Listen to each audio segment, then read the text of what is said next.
E começamos com o pregão dos processos, observadas as preferências regimentais.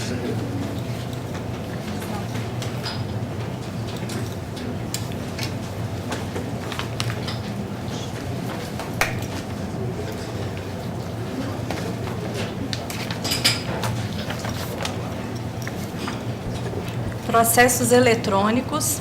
O primeiro é uma preferência regimental. O relator é o juiz convocado Gessé Cláudio Franco de Alencar. É o número 51 da pauta, que é o RO 11.094/75/2017. Inscrita a doutora Sheila Roberta Ângelo Barbá, pela reclamada recorrente. Doutora Sheila.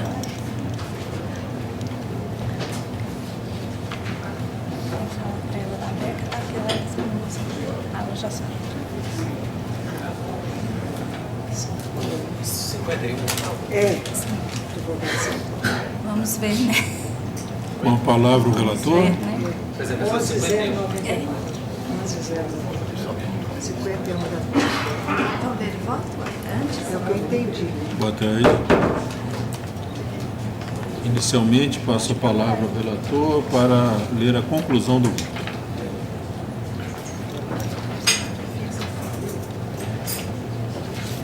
Vou pedir só um minuto, porque o PJE está requisitando um minuto a mais. Estamos em semana de instalação do PJE e isso sempre causa um certo desconforto, né? Mas, enfim, tudo vai dar certo, né?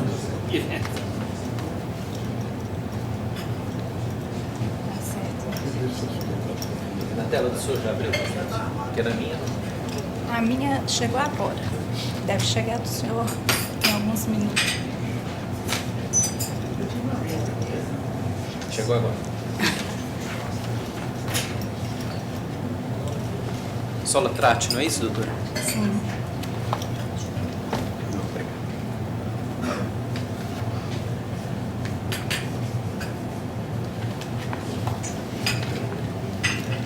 Senhor presidente, conheço dos recursos interpostos e, no mérito, nego-lhes provimento.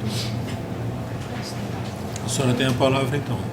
Primeiramente, presidente, eu gostaria de saudar os senhores desembargadores, membros do Ministério Público, os colegas aqui presentes e os servidores do tribunal. Eu serei breve. A minha questão, meu insurgimento do recurso com relação à sentença da jornada intrajornal. Com relação ao recorrido, ele foi claro de que ele ficava no posto sozinho à noite. E se ele ficava no posto sozinho à noite, sem ninguém, não tinha nenhuma fiscalização, ele poderia usufruir o seu intervalo como bem lhe prouvesse. Além de que não tinha nenhum tipo de comando, de saber se... Inclusive, era um cargo de uma confiança recíproca, porque a empresa não tinha como saber se ele estava fiscalizando o maquinário que estava na obra, como também ela entendia que ele iria usufruir, até porque ele não iria ficar todo esse tempo sem se alimentar, principalmente que ele não tinha ninguém. Era uma questão de confiança. Eu tenho que confiar se o meu empregado ele está fiscalizando os meus equipamentos. Eu não vou presumir, ele está dormindo, ele não está usufruindo o intervalo. Então, por isso que a questão aqui não é que ele não usufruía, ele usufruía, porque era a questão de confiança. Então, inclusive, da testemunha dele, foi claro que ele ficava sozinho na obra. Não tinha ninguém para fiscalizar. E a testemunha também não poderia saber se ele usufruía ou não, como disse, porque ele trabalhava de manhã e à tarde. E o vigia era à noite. Então, é por isso que uma questão, inclusive, já foi objeto do mesmo patrono, as mesmas partes dessa sexta turma, que acolheu o intervalo do processo 001-115011-2007, que teve como relator o desembargador José Murilo de Moraes, e ele entendeu que ele tinha intervalo, sim. contar umas breves palavras que ele fundamentou bem. Ele falou, já que o reclamante trabalhava sozinho, forçoso reconhecer que durante a jornada dispunha de descanso mínimo. Mostra-se prudente considerar com base no princípio da razoabilidade e que ordinariamente acontece que ele administrava o período do intervalo, a seu alvedrio, não se vislumbrando interferência da empresa passível a obstar a fruição integral do descanso. Então, razão pela qual peço provimento a esse recurso por usufruir o intervalo entre a jornada. Consulto se há divergência. Sem divergência, então fica acolhido o voto do relator à unanimidade. Boa tarde. Agradeço desde já. Recebi o memorial, viu, doutor? O memorial dos autos recebi. É que é a primeira vez que eu Seja bem-vindo. Agora, há uma outra preferência regimental, o advogado também de São Paulo. O relator é o juiz convocado Vitor Salino de Moura Essa, segundo votante, juiz convocado Gessé Cláudio Franco de Alencar e terceiro votante, desembargador César Machado. É o número 30 da pauta, que é o RO 11-335-93-2017. Inscrito Dr. Paulo Broqueto Júnior, pela reclamada recorrida. Boa tarde, excelências. Boa tarde. Estou pela reclamada e gostaria, se possível, de ouvir a pronúncia do voto. Sim, sim. Passo a palavra ao relator. Conheço e nego, senhor presidente. O doutor poderia aguardar a primeira divergência? Está conhecendo e negando o provimento. Ao recurso do reclamante. Isso. Eu acredito, ouvir a segunda, porque eu estou pela reclamada. A reclamada não interpôs recurso. Sim. Está sendo negado o provimento ao recurso do reclamante. O doutor aguarda a primeira divergência para fazer a exposição oral, se Eu aguardo necessário. demais votos. A divergência? De acordo. Sem divergência, então fica decidido dessa forma. Obrigado. Ao recurso do reclamante foi negado o provimento. Obrigado, Unânime. excelências. Um bom final de dia. Igualmente, boa viagem. Obrigado pela acolhida aqui em Boa viagem. Agora na pauta dos processos físicos.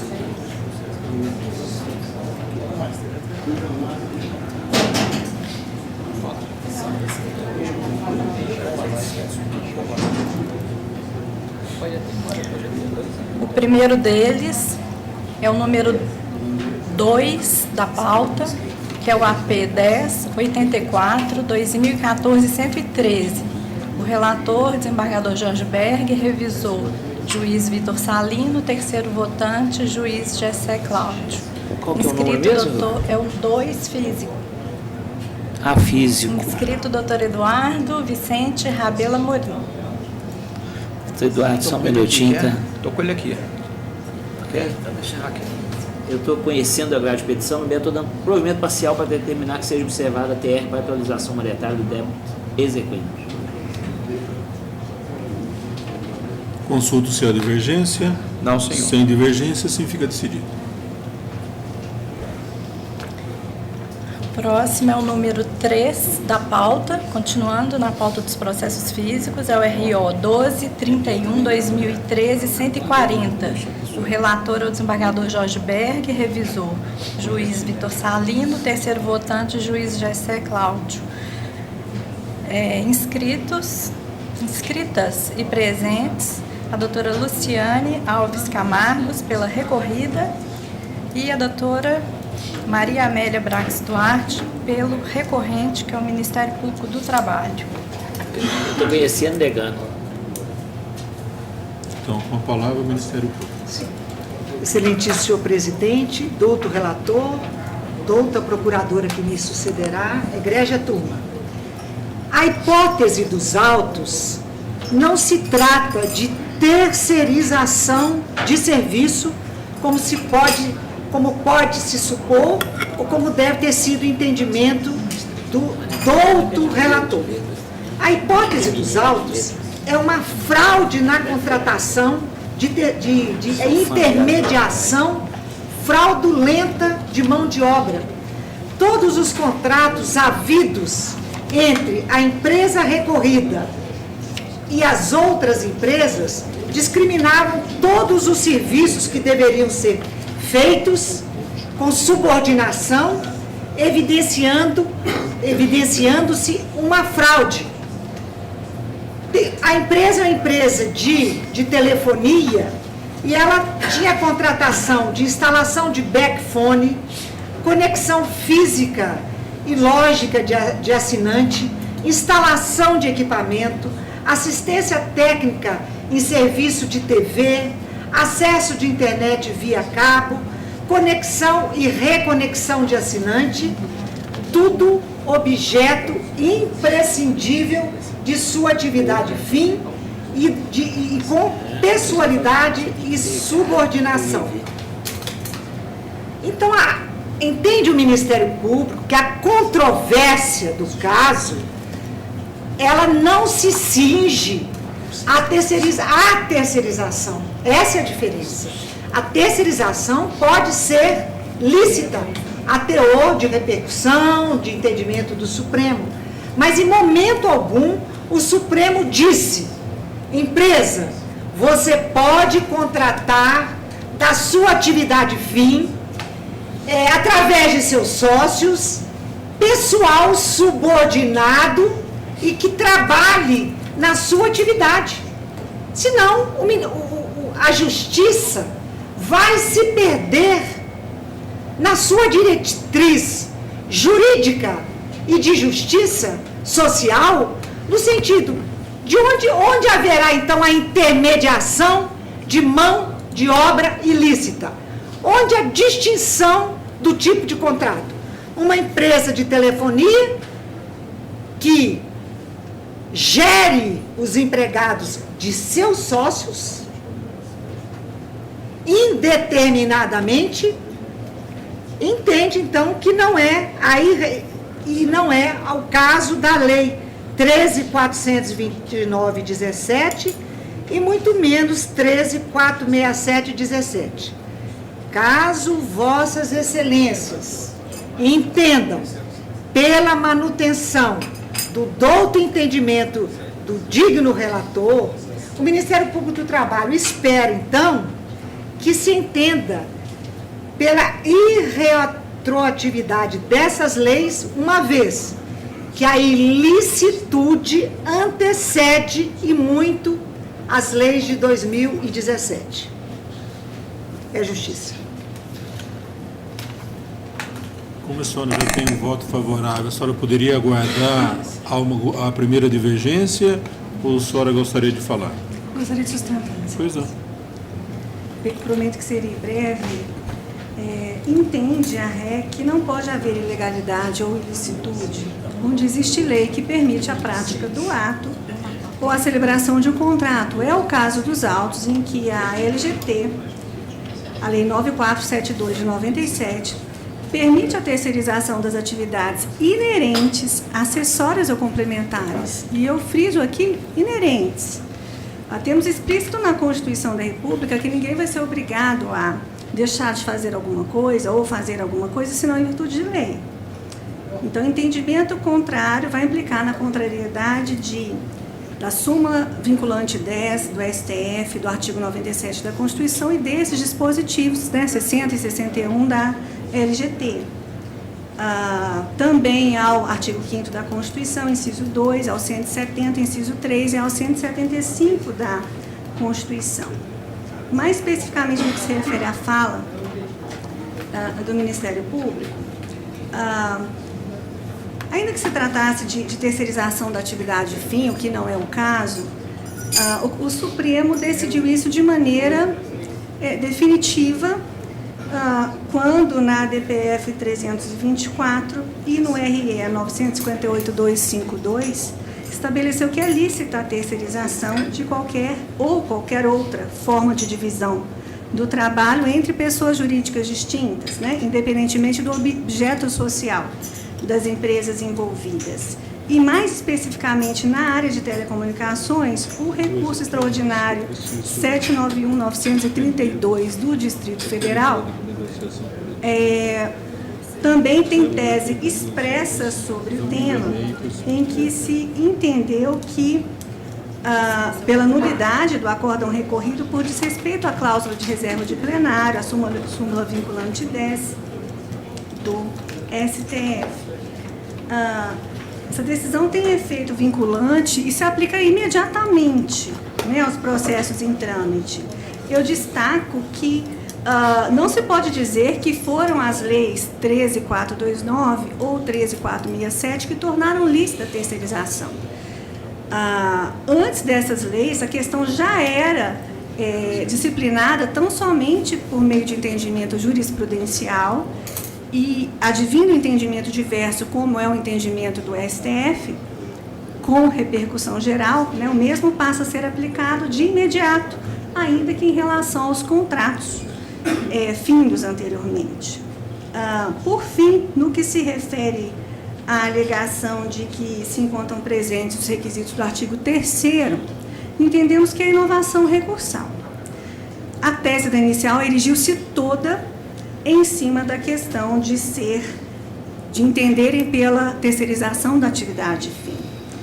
E, se verificada a prova dos autos, não há nada que comprove haver subordinação ou pessoalidade naqueles casos, naqueles contratos que foram ali juntados, né? Os empregados da Contax e da Lidersat sempre foram fiscalizados por suas respectivas empregadoras, cumpriram ordens, né, que vinham delas, não havia qualquer subordinação direta ou indireta, tampouco pessoalidade.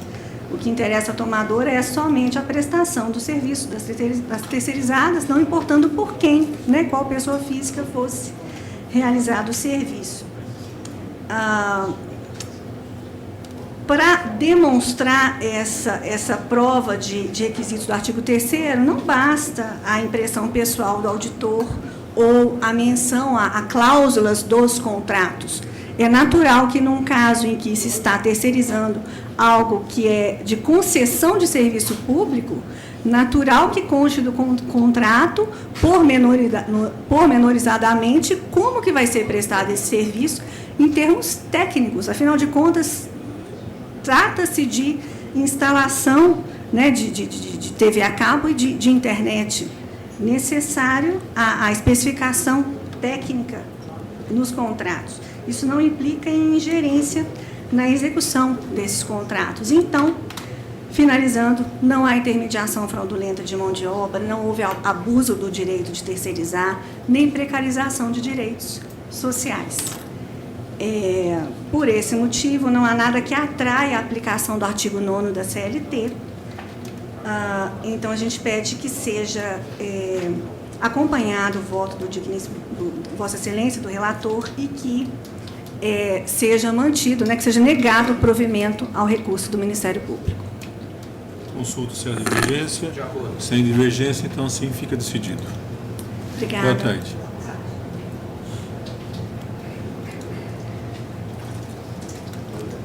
O próximo processo estará numa sustentação oral à distância, que será realizada em Juiz de Fora. É o número 1 da pauta dos processos físicos, é o RO 146-2014-143. Relator, Dr. Jorge, revisor, Dr. Vitor, terceiro votante, Dr. Gessé. É o número 1 da pauta. Inscrito, Dr. Guilherme Nogueira Santos, pelas recorrentes reclamadas. Estou conhecendo, negando. Pois não, doutor. Boa tarde, eu peço que seja franqueado o direito de sustentar. Não, você tem a palavra. O senhor tem a palavra. Com relação... Excelências, boa tarde. Eu peço que seja franqueado o direito de sustentar se houver divergência com relação à licitude da terceirização da sentença. Voto com o relator, presidente. Com o relator. Eu não entendi. Só se houvesse divergência que ele queria. O senhor vai se manifestar se houver uma divergência? É isso, doutor? Isso. Exatamente, Excelência. Com relação à licitude da terceirização, eu sustentaria se houvesse uma modificação da sentença apenas. Entendi. Há divergência? Não há divergência, doutor. Unânime, então. Obrigado, Excelência. Boa tarde a todos.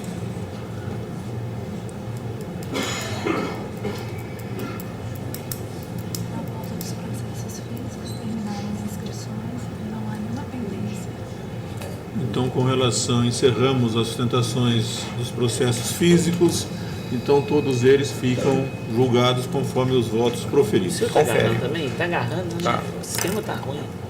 Hoje é um dia de paciência. Hoje. Não é? Mas vamos chegar ao final, né? Tranquilos também. Né? Ah, não, você? A nossa, né? Como se diz, a nossa tradição. É isso. Aproveitando a conexão feita em Juiz de Fora, eu vou pregoar um processo da relatoria do juiz Gessé Cláudio, que é o 40 da pauta, PO 10.917-49/2019, inscrita a doutora Andréia de Oliveira Teixeira Guzmão, pelo reclamado recorrente Henrique Manhães. Com a palavra o relator.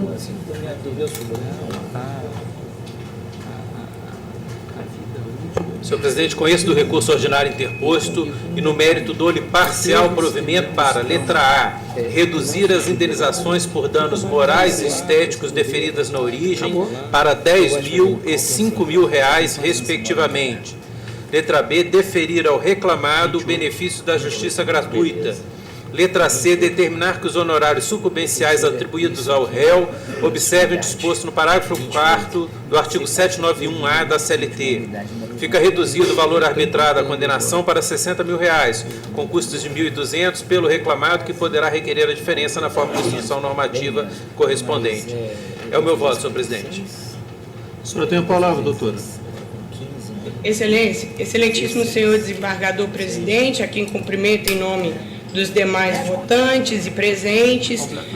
A empresa reclamada sustenta a tese de culpa exclusiva da vítima, tendo em vista que, compulsando os autos, restou devidamente comprovado que, em verdade, o autor assumiu o risco da manipulação de uma máquina que não lhe era autorizado. Se a gente compulsar o depoimento do reclamante, a gente consta que ele declara que a obrigação dele era tratar do gado com ração, que o capim era cortado por outros empregados, os quais também eram responsáveis por picar usando a picadeira e colocar no coxo. Ou seja, diferente do entendimento do juiz sentenciante, o reclamante tinha consciência e sabia que ele não tinha autorização para poder manipular a máquina. Adiante também, o próprio depoimento do reclamante deixa claro que no momento da execução da máquina, a que não estava autorizado a manipular, ele se posiciona em lado oposto ao que deveria estar durante a execução da tarefa, mesmo não sendo autorizado para tal. E isso é confirmado pelo informante, ouvido a rogo do próprio reclamante, que ao visualizar a foto de folha 161 dos autos, e aqui um parênteses, que essa foto foi trazida à defesa pela reclamada tão somente para mostrar o lado ao qual a pessoa que manipularia a máquina deveria estar, o reclamante confirma e o informante confirma que havia uma chave de segurança e que o reclamante estava do lado oposto a essa chave de segurança. Ou seja, sem autorização para manipular a máquina, ele manipula e ainda se coloca do lado que não deveria se colocar para manipulação da máquina, comprovando que ele jamais tinha manipulado aquela máquina. E mais, excelências, restou claro nos autos também que o reclamante tinha total conhecimento daquela máquina picadeira, haja vista que ele já tinha manipulado máquina de maior potencial, inclusive. Então, além de não estar autorizado, repita-se, a mexer naquela máquina, ele, de forma arbitrária, chamou para si a culpa exclusiva do acidente. Ele não estava autorizado a mexer na máquina. Mais a mais, a testemunha de nome Antônio, ela também confirma que o depoente não estava autorizado a mexer na máquina. E assim ele diz: o reclamante não trabalhava na picadeira e que o reclamante não estava autorizado a manipular a máquina.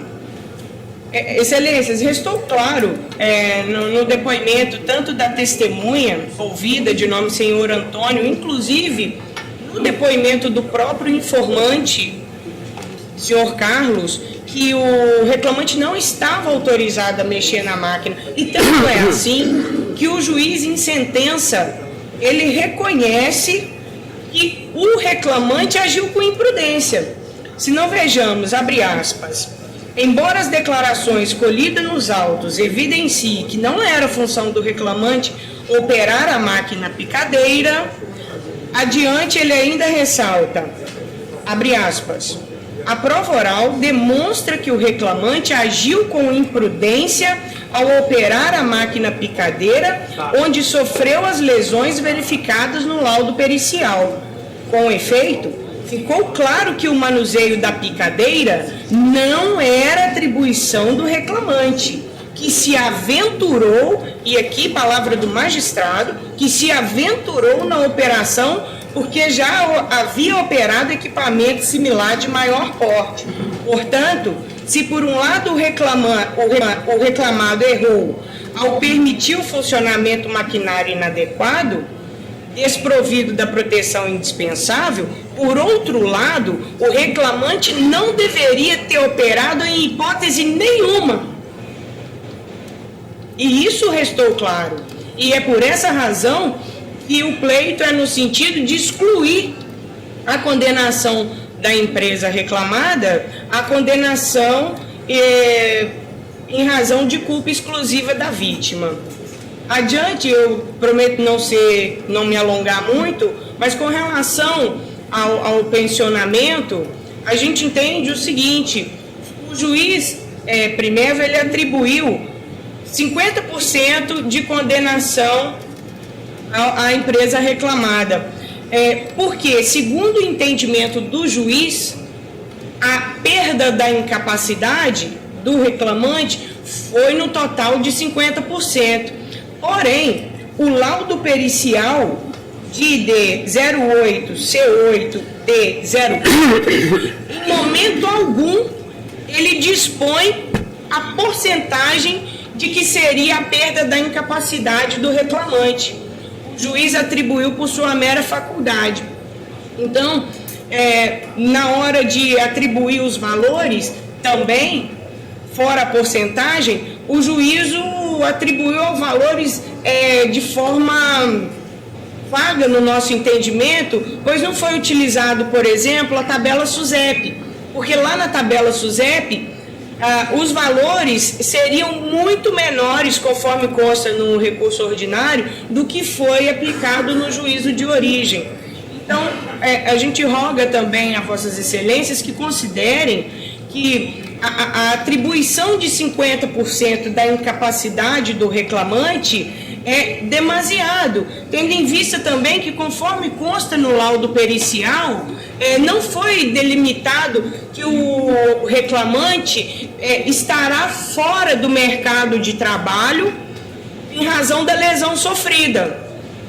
A lesão ocorreu sim, mas ela não é incapacitante, muito menos restou claro que ela é permanente. Por essa razão, eu rogo a Vossas Excelências que deduzam ainda o valor do pensionamento vitalício e ainda com relação ao pensionamento vitalício, em caso de manutenção da condenação, que seja oportunizado a reclamada a realizar pagamentos mensais, tendo em vista, Excelências, que trata-se de um pequeno produtor rural. Foi juntado aos autos um demonstrativo de atividade rural do exercício anterior, e lá pode-se comprovar que no exercício anterior, esta pequena propriedade rural, ela finalizou com um débito na ordem de R$19 mil, o que para o produtor rural é uma quantia grande. Então, eu gostaria de pedir a Vossas Excelências para considerar o que aqui está sendo sustentado e que reduza, exclua a condenação da empresa, tendo em vista a culpa exclusiva da vítima, e que quanto ao pensionamento mensal, que seja considerado a incapacidade menor do que 50%, porque na verdade não se restou provado nos autos de quanto foi essa incapacidade. E também que seja considerada a tabela SUSEP para atribuir o cálculo em caso de manutenção dessa condenação. Agradeço a Vossas Excelências, muito obrigada pela oportunidade. Consulto-se a divergência. Sem divergência, sim, então fica decidido. Boa tarde, doutora. Até a próxima. Boa tarde, obrigada. Continuando nas sustentações orais à distância, todas as próximas serão realizadas em Uberlândia. A primeira delas, no processo do Dr. Jorge Berg de Mendonça.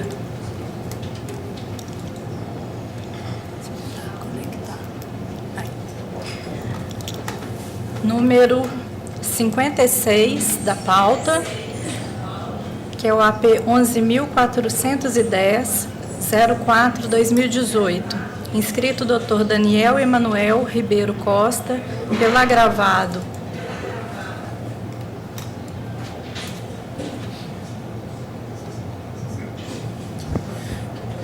Eu estou conhecendo o agravo de petição e negando o provimento. O doutor pode aguardar a primeira divergência? Sim, excelência. A divergência? Sem divergência, fica decidido. Boa tarde. Número 18 da pauta é o AP 10.471, 42/2017, inscrita a doutora Vanessa Dias Lemos Rebelo, pelos agravados Banco Bradesco S.A. e outros. Eu conheço e nego. Doutora, pode aguardar a primeira divergência? Sim, peço apenas para constar meu nome na ata de julgamento, Sim. por favor. A divergência? Sem divergência, fica decidido. Boa tarde.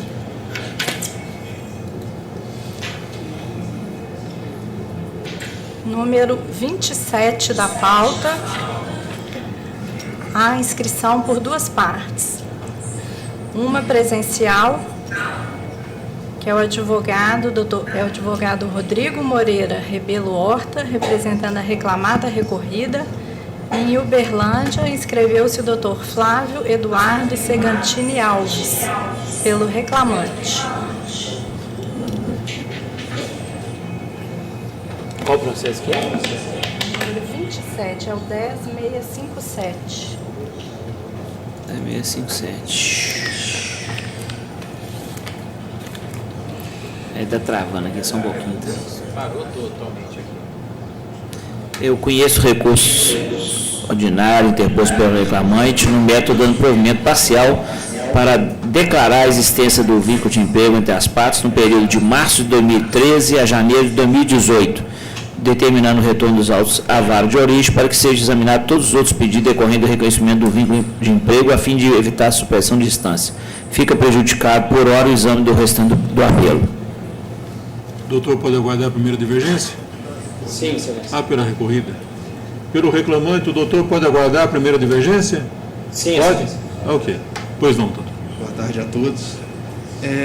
Inicialmente gostaria de ressaltar, já vista que a reclamada assumiu a prestação de serviço, era ônus dela comprovar o não preenchimento dos requisitos do vínculo empregatício, ônus do qual a reclamada se desincumbiu, seja pela prova documental, seja pela prova oral produzida nos autos. Inicialmente, pela prova documental, a própria proposta de serviços apresentada pelo reclamante consta expressamente na proposta que o reclamante poderia ser substituído na prestação de serviço de locução. Isso restou comprovado pela testemunha Jean, que confirmou essa ausência de pessoalidade na prestação de serviço, haja vista que assim declarou o Jean. Que já aconteceu do reclamante enviar outras pessoas para substituir. Que já aconteceu do reclamante ficar 10 dias em Tocantins e que nesse período não permanecia ninguém na loja. Outro fato importante que também comprova a ausência dos requisitos do vínculo empregatício é a ausência de subordinação. Por quê? O reclamante, ao contrário do alegado na exordial, ele alega que ele constituiu a empresa individual dele para a prestação de serviço na Leroy Merlin.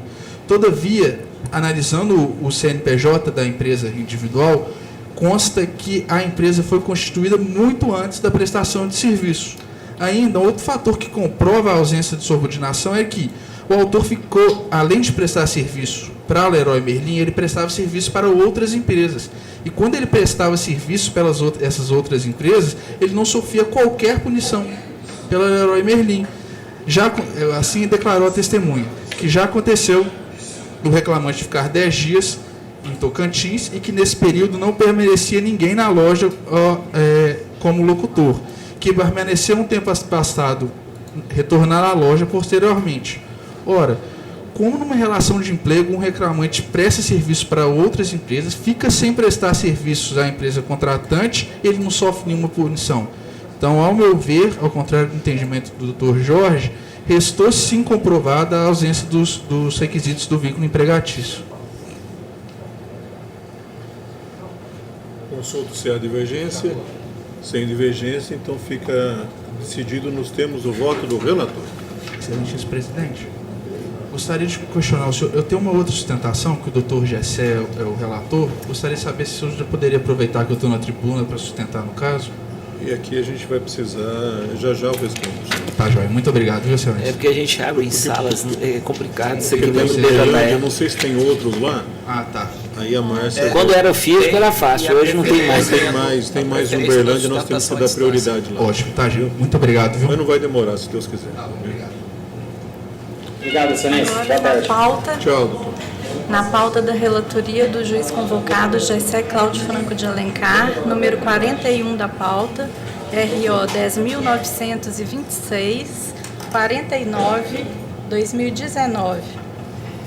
É o RO, a inscrição pelo Dr. Jorge Fernando Carvalho Queiroz Novaes, pela reclamada recorrente Associação Salgado de Oliveira de Educação e Cultura, número 41. Com a palavra o relator.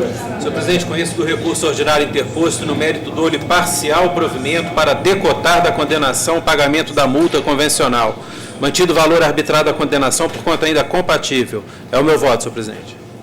Pois não, doutor. Boa tarde.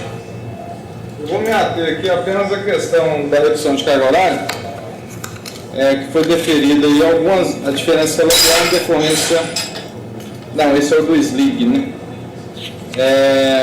Nesse caso, então, tendo sido decotada a multa convencional, eu vou aguardar eventual voto divergente.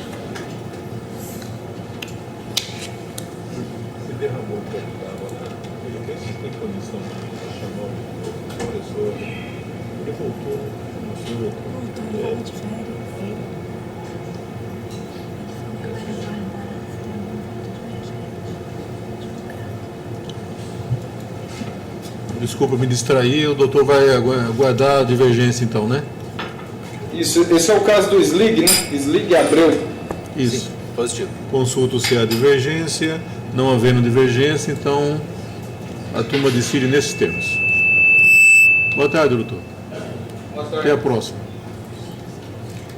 Número 68 da pauta, RO 11.910-61-2015. A doutora Vanessa Rebelo está inscrita pelo Banco Bradesco e outros.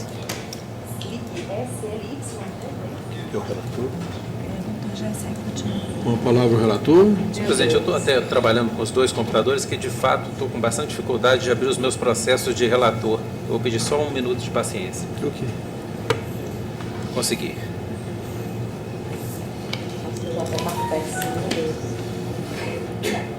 Conheço dos recursos ordinários interpostos pelas partes. No mérito, nego provimento ao recurso da autora, dou provimento aos recursos dos réus, para, nos termos da fundamentação supra, declarar a licitude da terceirização perpetrada e afastar o reconhecimento do vínculo empregatício com o tomador, o enquadramento do autor como bancário e, por consequente, a condenação ao pagamento de benefícios normativos dos bancários, especificamente diferenças salariais, auxílio-refeição, auxílio-sexta-alimentação, 13ª sexta alimentação.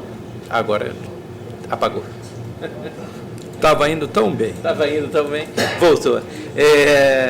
PLR, multas normativas, bem como as horas extras em face da equiparação da jornada do bancário e a responsabilização solidária dos recorrentes. Fica prejudicada a análise das matérias correção monetária, juros, dos recursos da primeira, terceira e quarta reclamadas e também análise do recurso ordinário interposto pela autora no tocante às apurações das diferenças salariais e multas convencionais. Ficam invertidos os ônus de sucumbência com custas pela autora sob valor dado à causa na inicial isenta. É o meu voto, senhor presidente. A senhora pode aguardar a primeira divergência? Sim, por favor. Há divergência, sem divergência, então assim se decide. Boa tarde. Ok, obrigada. Até a próxima. Agora na pauta da relatoria do juiz Vitor Salino de Moura Essa, é o número 13 da pauta, que é o AP 10.424-21-2016. A doutora Vanessa está inscrita pelos agravados. Não, só apertar o fio aqui. Com a palavra o relator. Conheço do agravo de petição e nego-lhe provimento. A doutora também pode aguardar a primeira divergência? Sim. Há divergência, sem divergência, assim fica decidido. Boa tarde. Ok, muito obrigada. Boa tarde. Conferir se eu chamei todos de Uberlândia, porque são muitos e Fez bem. nós tivemos uma dificuldade aqui. Fez ótimo. Mexendo com os dois computadores para ver se não Agora funciona. vai dar certo.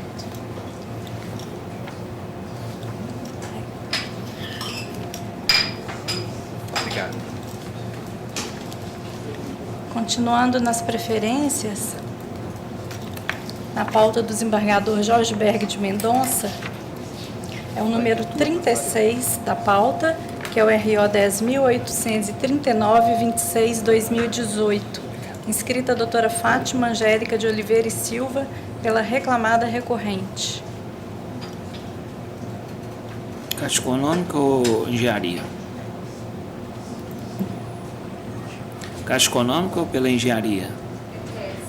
Tá.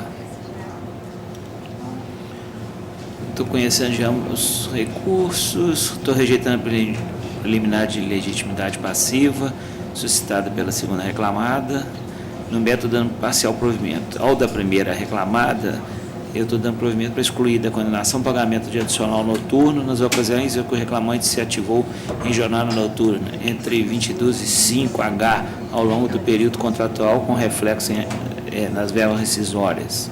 Também estou determinando que seja observado adicional de 50% na apuração das horas extras intervalares e para que sejam excluídos os reflexos das respectivas horas extras nas verbas rescisórias. Estou dando parcial provimento ao recurso das RES para condenar o autor ao pagamento dos honorários sucumbenciais, conforme se apurar em liquidação no valor equivalente a... Aqui você põe 5%, tinha posto errado. Sobre os pedidos que foram julgados integralmente improcedentes, ficando resguardada a observância do artigo 791-A, parágrafo 4 da CLT, a ser analisada na fase de liquidação do julgado. Estou reduzindo o valor da arbitrada condenação para R$ 3.000, com custo pelas RES no valor de R$ 60. Excelência, só pôr uma dúvida aqui em questão do adicional noturno e do... Estou retirando tudo. Está retirando o intervalo também? Também. Então, vou aguardar voto divergente. A divergência, sem divergência, sim se decide. Obrigada. Boa tarde.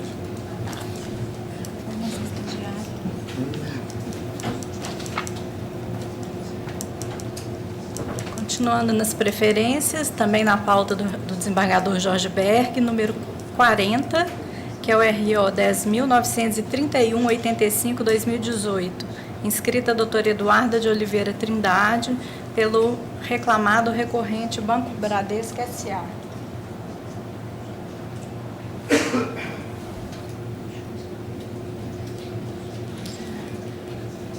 Estou conhecendo dos recursos ordinários, estou dando parcial provimento ao do reclamado para esclarecer que a base de cálculo das horas extras é composta de verbas fixas salariais, conforme normas coletivas dos bancários, determinar que no recolhimento do imposto de renda e das contribuições previdenciárias sejam observados os termos da súmula 368 ST e autorizar a dedução dos valores pagos a idêntico título devidamente comprovado nos autos. Ao do reclamante, para excluir da sentença qualquer tipo de limitação em relação aos valores do pedido apontados na peça de ingresso, seja para fins de liquidação da sentença ou para fins da base de cálculo dos honorários advocatícios de sucumbência. 2. Determinar a adoção da TR até 24 de março de 2015, a partir de então, devendo adotar o IPCA. 3. Deferir ao obreiro os benefícios da justiça gratuita. tudo conforme fundamentação, mantém o valor da condenação por conta ainda compatível. Boa tarde. Na pessoa do presidente, aos julgadores, aos servidores, aos advogados que aqui me assistem. Excelência, eu chamo a atenção, em sede preliminar, sobre a aplicabilidade da Lei 13467. Também em sede preliminar, eu venho arguir a questão da interrupção da prescrição que foi dada na sentença primeira e mantida pelo voto do ilustre relator.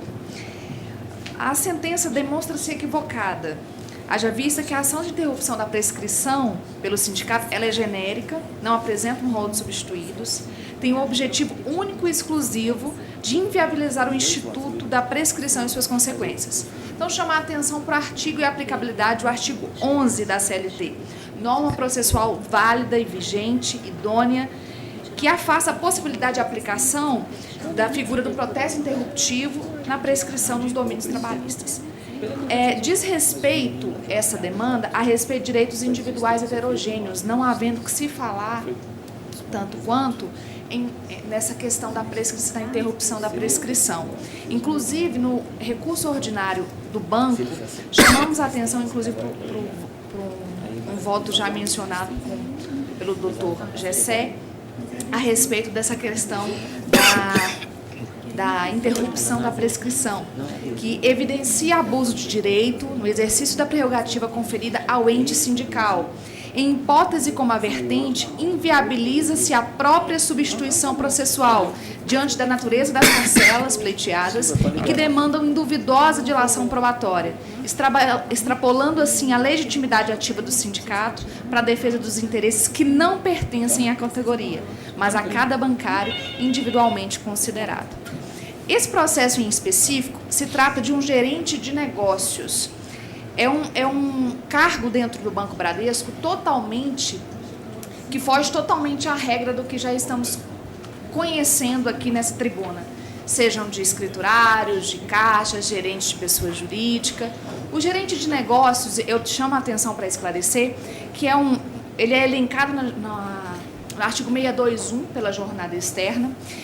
E esse processo, ele restou tão claro a respeito da jornada externa, chama a atenção para a petição inicial, onde ele mesmo menciona que ele visitava ele era responsável pela visita de 63 agências bancárias em 16 cidades específicas e rodava cerca de 3.700 quilômetros por mês.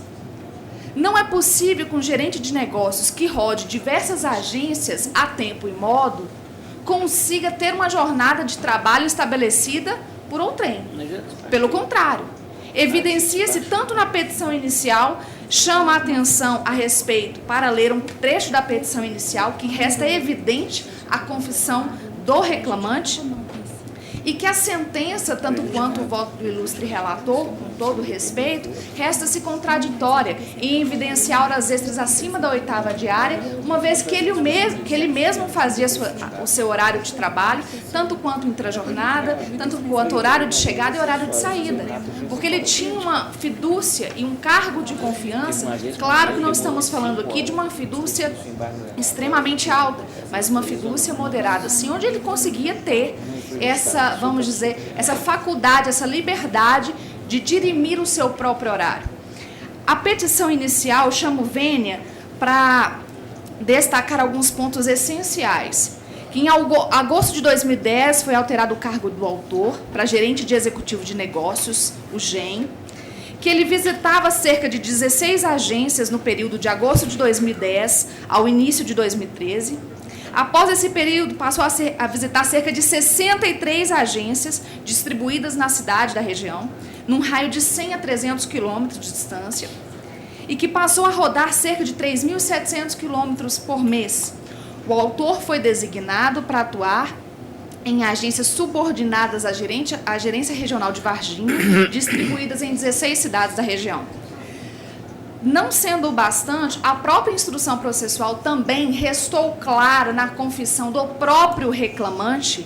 Peço Vênia que ele, para ler um trecho do depoimento pessoal que confirma o seu cargo de confiança, tanto quanto a sua jornada externa, portanto não há que se falar em horas extras, e assim ele mencionou que como gerente de negócios fazia visitas às agências para auxiliar na prospecção de novos negócios, que deveria chegar às 8 horas para início dos trabalhos e que deveria sair às 18 horas. Portanto, afasta-se a jornada que foi dada na sentença primeira de 7 às 19h30 desde já, porque o próprio reclamante confessa que o horário de chegada na agência seria de 8 às 18 horas, evidenciando assim quaisquer pagamento de horas extras. Em relação às horas extras, ainda continuando, que durante 4 anos trabalhou com 15 agências e nos últimos 2 anos era responsável por 63 agências, ou seja, evidencia o que estava escrito na petição inicial. Há uma confissão real aqui. E que Carlos era gerente de contas de pessoa jurídica subordinado do depoente, ou seja, ele havia subordinado sob a sua gestão. O depoimento preposto também evidencia e confirma a jornada externa do reclamante, que o autor era GEM, que possuía subordinados, quais sejam os funcionários da agência que estavam sendo visitada, que como GEM o autor possuía alçada indireta, podendo opinar sobre as operações de crédito, que o autor poderia definir créditos e participar de comitê, que o autor definia a agenda de visitas juntamente com o gerente da agência, que não tem como precisar o horário de trabalho pelo autor, porque este era definido pelo próprio autor, dentro do horário comercial, já vislumbrado desde a petição inicial, pelo depoimento pessoal. Para não restar dúvidas, as outras 2 testemunhas que foram ouvidas a rogo, o senhor Lúcio Flávio Stout disse que tinha contato com o autor em reuniões mensais em Belo Horizonte, que o autor era GEM, vinculado à Varginha, o que confirma, que necessariamente começavam a jornada na agência para se dirigirem às visitas em companhia do gerente local, que era quem tinha conhecimento sobre o cliente, que os relatórios eram validados pela gerência regional, inclusive para reembolso de despesas. Chama a atenção que a sentença, ela inclusive designou que foi considerado como prova o controle de jornada, o reembolso das viagens e os relatórios apresentados. Data vênias, excelências, os relatórios que ele apresentar, é lógico, fazia parte da função dele, uma vez que ele tinha que prestar todas as informações adequadas ao seu superior hierárquico. Sendo assim, não há que se falar de dizer de controle de jornada com base nesses relatórios feitos nas 63 agências, ao qual ele era o responsável por emitir esses relatórios. Tanto quanto a testemunha Diego Simões Carnivale, que o autor possuía como gerente de agência em Juiz de Fora, possuía subordinados e que o autor não registrava, ponto. Sendo assim, restou mais que claro, tanto na petição inicial, quanto no depoimento pessoal do reclamante, tanto do preposto, que confirma a tese do reclamante, de que não havia controle de jornada, é uma jornada externa, elencada pelo artigo 62, inciso 1º, não havendo que se falar em horas extras, sejam elas, inclusive, além da 8ª, uma vez que o reclamante tinha em pleno gozo a faculdade de fazer o seu próprio horário, seja de chegada, seja de saída. E pelo princípio da eventualidade, requer que seja afastada essa jornada elencada na inicial, uma vez que o próprio reclamante confessa que o horário de entrada era de 8 às 18. Sendo assim, não há que se falar em pagamento de horas extras. Portanto, tanto a sentença quanto o voto do ilustre relator, com todo respeito e apreço, resta-se contraditórias em relação à condenação de horas extras além da 8ª diária, uma vez que, repito, ele era detentor do seu próprio tempo. Sendo assim, eu peço vênia a atenção de todos e eu agradeço para que os demais não acompanhem e retirem a condenação de horas extras nesse quesito. Obrigada. Consulto se há divergência. Sem divergência, então fica decidido dessa forma. Boa tarde. Obrigada a todos. César, há um processo que é o número 31 da pauta, que é o RO 10.745 da relatoria do Dr. Jorge Berg. Dr. Cleiston Soares de Miranda Ferreira se encontra presente. E foi feito um requerimento, né, Dr. Jorge? Isso mesmo, pedido de desistência, né? Como o outro é adesivo, Só para não ficar aguardando, né? aí não precisa ficar guardando. Fica prejudicado o adesivo, né? Ok. Aí já, isso tudo de bom, tá?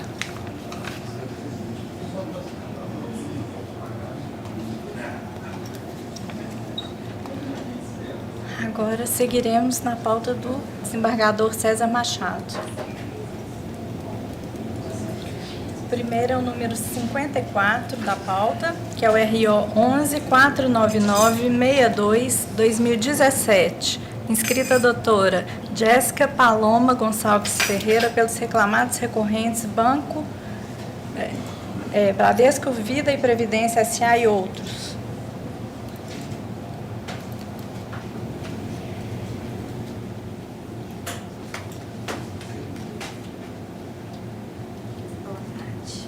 Boa tarde.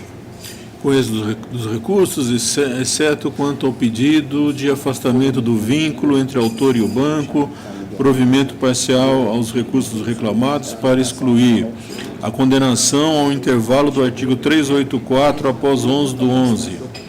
Dou parcial provimento ao recurso da reclamante para declarar que era realizado apenas 40 minutos de intervalo intra-jornada.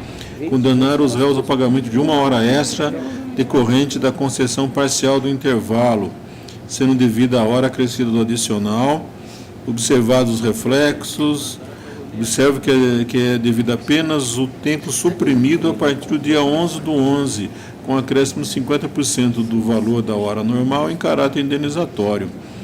E também a condenação da multa do artigo 477, parágrafo 8º da CLT, e honorários sucumbenciais decorrentes da reconvenção no importe de 5%. E a proposta de voto, e a doutora tem a palavra. Obrigada, Excelência. Bom, tendo em vista que o vínculo já foi reconhecido aqui por essa egrégia turma, não temos mais o que se discutir aqui na tribuna a respeito. Vou me ater realmente aos pontos, a questão das horas extras já deferidas em sentença e agora ainda acrescidas por Vossa Excelência.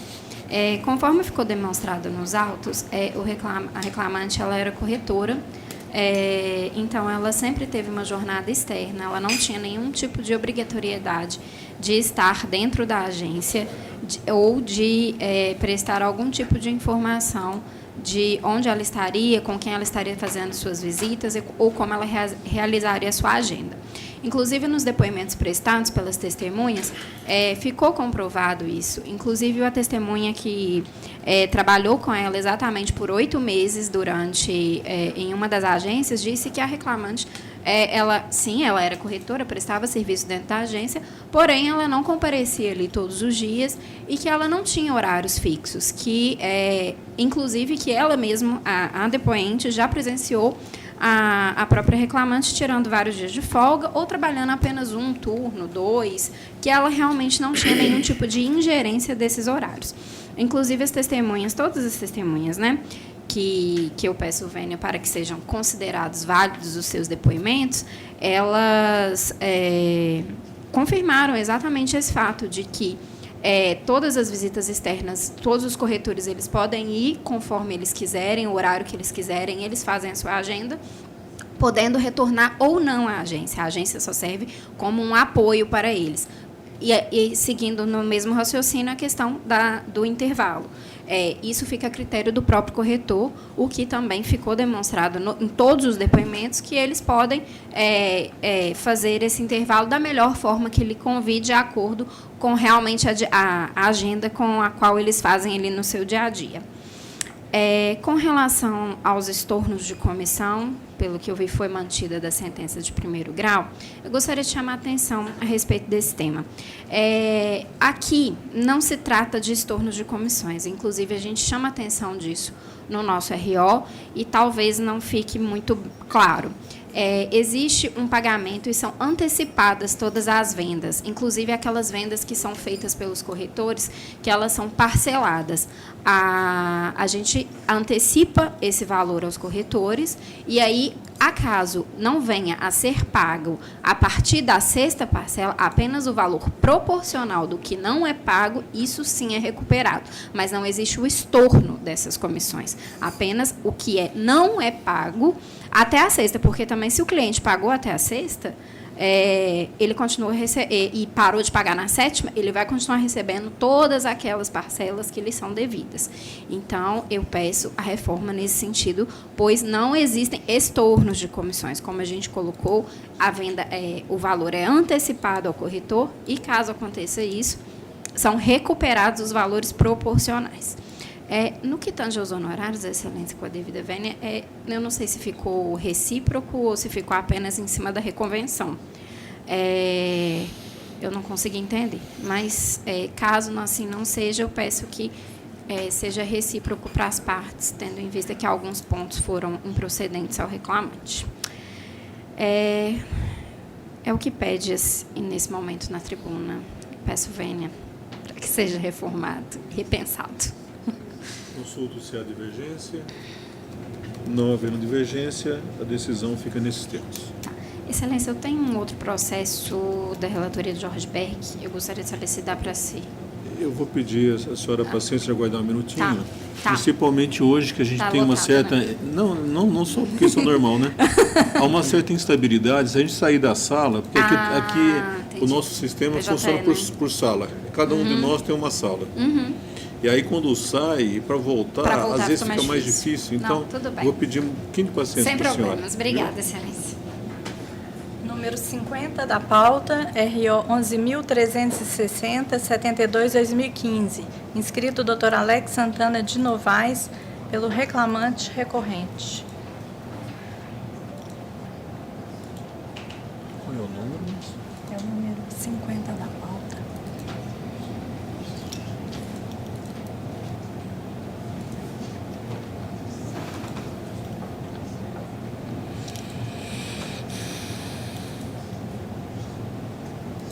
Conheço os recursos, nego provimento ao apelo das vezes, dou provimento parcial do reclamante para a letra A, declarar que o autor cumpriu a jornada das 7 às 18, de segunda a sexta, sábados das 7 às 12, com uma hora de intervalo, condenando os reclamantes ao pagamento de horas extras acima da oitava, 44 semanal, reflexos, e afastar a condenação do autor ao pagamento de honorários em favor dos patronos das res, declarar que os honorários periciais ficam a cargo da União.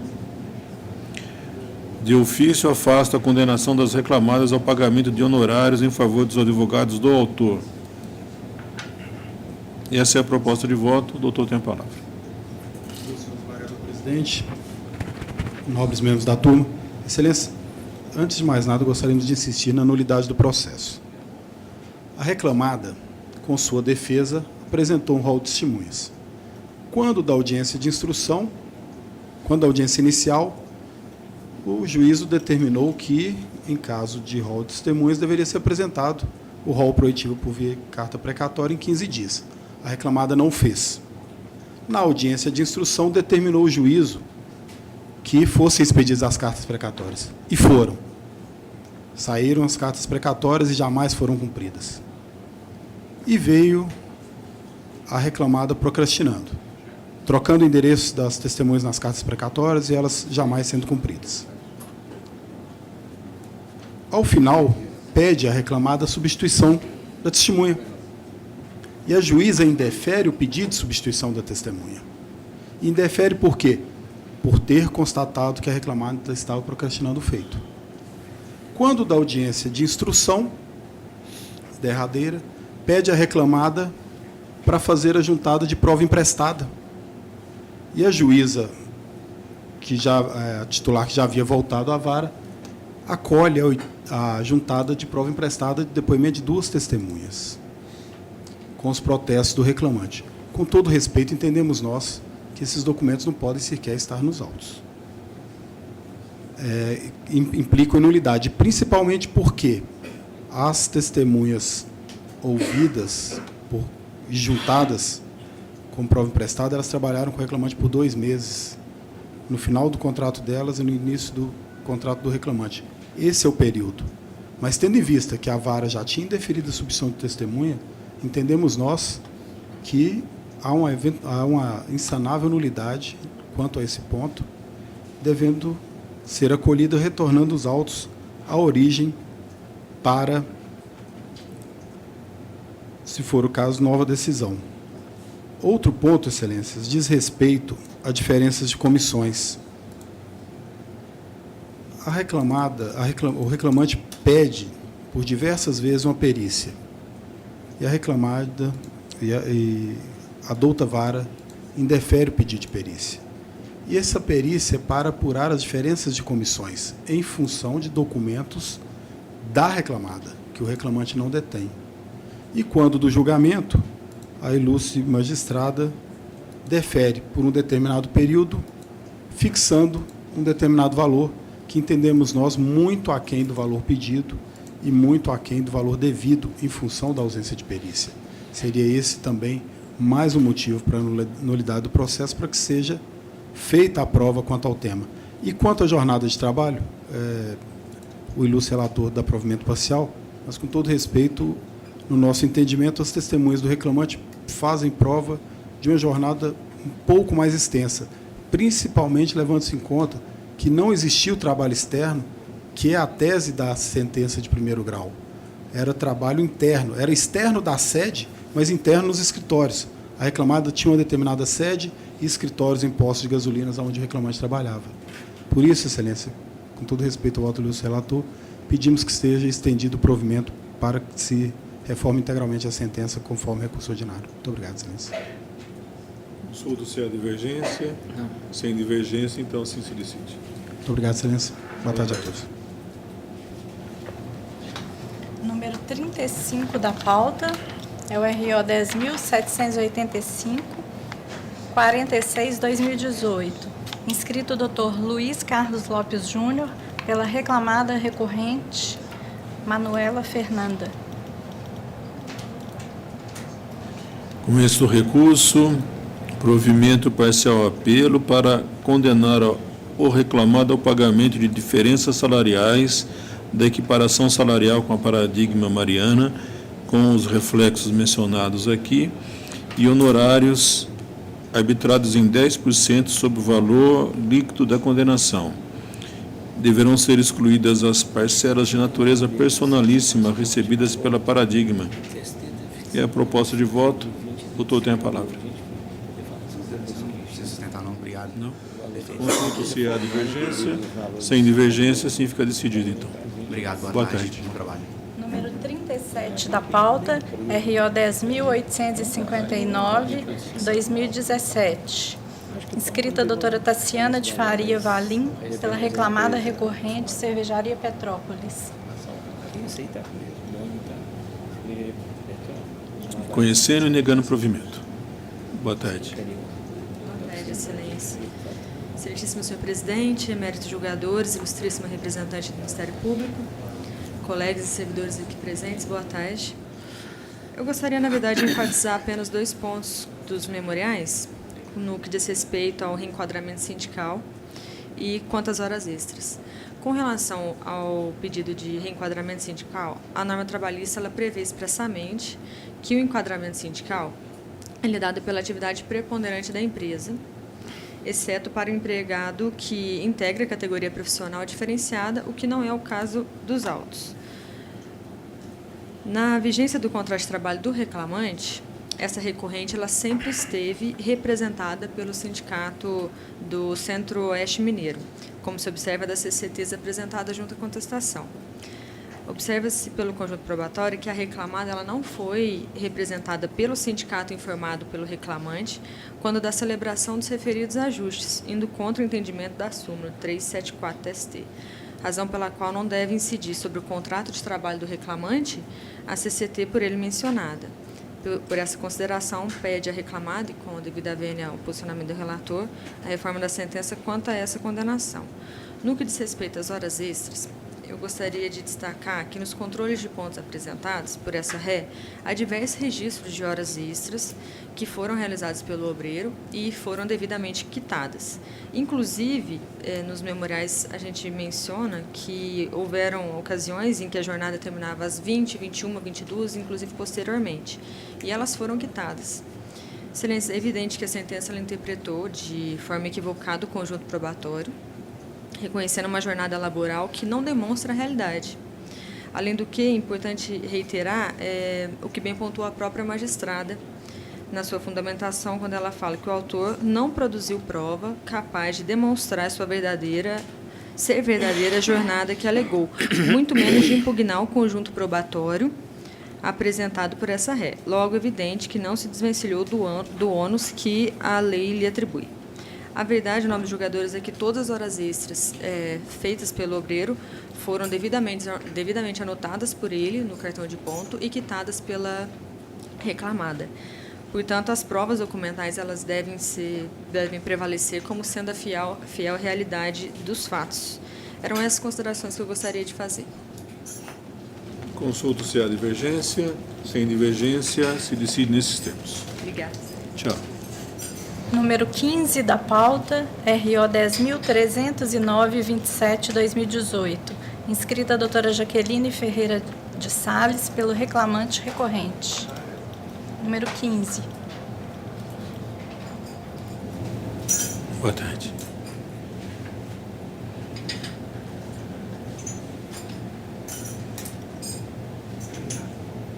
Estou conhecendo, negando provimento, a senhora tem a palavra. Boa tarde a todos. Eu queria destacar aqui 2 pontos. O primeiro, com relação à remuneração. Em sentença, ficou reconhecida a nulidade dos contra-cheques, tendo em vista que a própria reclamada, ela confessa que os valores constantes nos contra-cheques não correspondem às verbas ali descritas. Ainda, o depoimento do preposto, ele é contraditório no sentido de que ele afirma que a reclamada não pagava comissões e diárias de viagem, contudo, em alguns contra-cheques é possível verificar que há descritos essas verbas, comissões e diárias de viagem. Dessa forma, a gente pede que seja reformada a sentença nesse tocante para que seja declarada a invalidade dos contra-cheques juntados, sendo a reclamada condenada ao pagamento dessas diferenças de comissões e diárias de viagem. Com relação à jornada de trabalho do reclamante, pugnamos também pela nulidade dos controles de jornada, eis que a reclamada junta controles de ponto britânicos, como, por exemplo, os controles de jornada de folhas 49, 51, 52, pugnando ainda pela aplicação da súmula 338 do TST, eis que deve ser considerada a jornada declinada na inicial. Eventualmente, o reclamante ainda pede que seja deferido o pagamento das diferenças de horas extras, conforme demonstrado em razões de recurso, as folhas 1445, eis que restou demonstrado que existem sim diferenças de horas extras a serem pagas ao reclamante. Estes os fundamentos. Consulto se há divergência. Não. Sem divergência, então se decide nesses termos. Boa tarde. Agora o próximo, o advogado apenas assistirá ao julgamento. É o número 62 da pauta, é o RO 11.655/40/2017, 62 da pauta.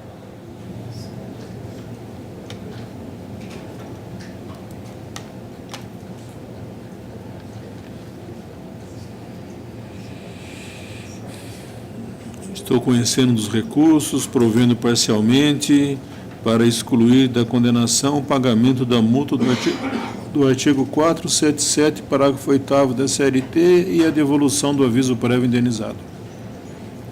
É a proposta de voto, a divergência. Sem divergência, sim se decide. As sustentações orais terminaram. Aí eu preciso registrar que no número 8 da pauta, que é o RO 10.177/92/2019, está sendo retirado de pauta e suspenso. Da mesma forma, o número 55 da pauta,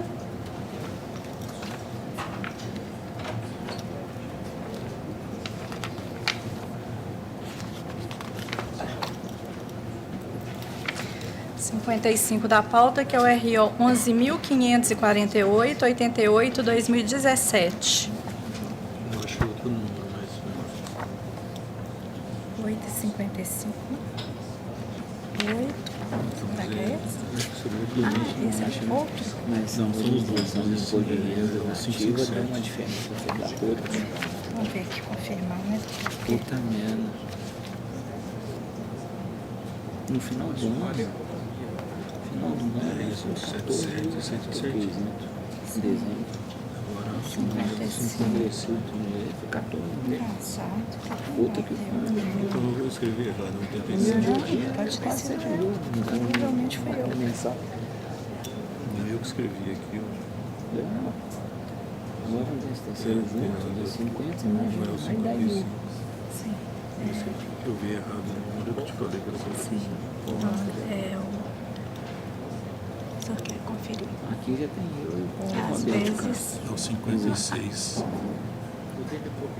Visão monocular. É o 56. 56.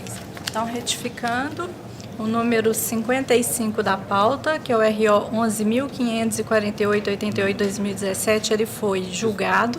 Ele foi julgado. Né, doutor? E o que será retirado de pauta e suspenso é o 56 da pauta, que é o RO 11.557.78/2017. E registro também que no processo número 20 da pauta, que é o AP 10.422.35/2018, declarou-se suspeito o juiz Vitor Salino e o doutor Gessé atuou como terceiro votante, concordando com o voto. Julgamento unânime. Esses dois são das convenções coletivas, se eles podem ser negociados os direitos, e na hora que eu inseri eu me esqueci, né? Aí do senhor terminar.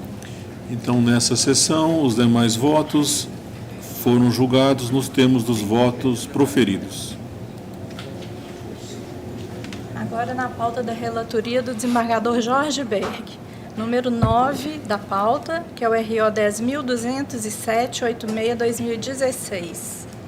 Inscritos e presentes, doutor Eduardo Vicente Rabelo Amorim, pela reclamante, e doutora Jéssica Paloma Gonçalves Ferreira, pelo reclamado.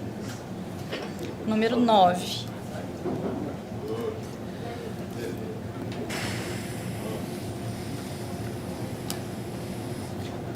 Eu estou acolhendo a preliminar de cerceio e defesa citada no apelo obreiro, determinando o retorno dos autos à vara de origem para a reabertura da instrução processual, procedência oitiva da segunda testemunha trazida pela reclamante e após que se profira nova decisão conforme se tenha de direito, fica prejudicado o exame do restante do apelo da autora.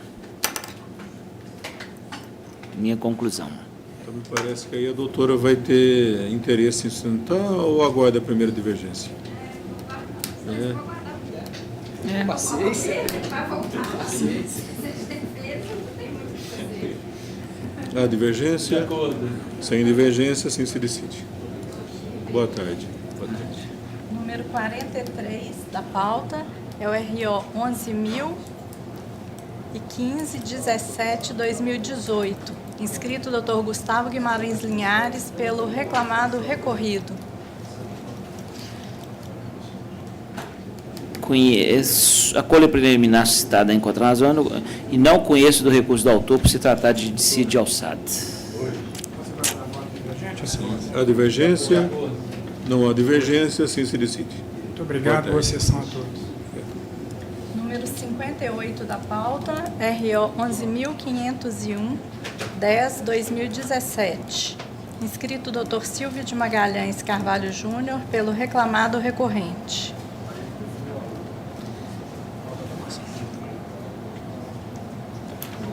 Acho que não está presente, não. Eu acho que ele deve ter ido ao 10º. Não precisa nem falar que o voto é Ele, longo. no momento, não está presente. Paciência, né? Pediu. Há divergência no voto? De acordo. Sem divergência, assim se decide. Conclusão. Agora, na pauta do Dr. Jorge Berg, não há mais sustentação oral, mas em 2 processos, há suspensão do Dr. Gessé, suspeição do Dr. Gessé e o outro impedimento. E o Dr. César atuou como terceiro votante. Processos número 4, que é o AP 19.80.87/2012. E o processo 8, que que é o 10.052-16-2019.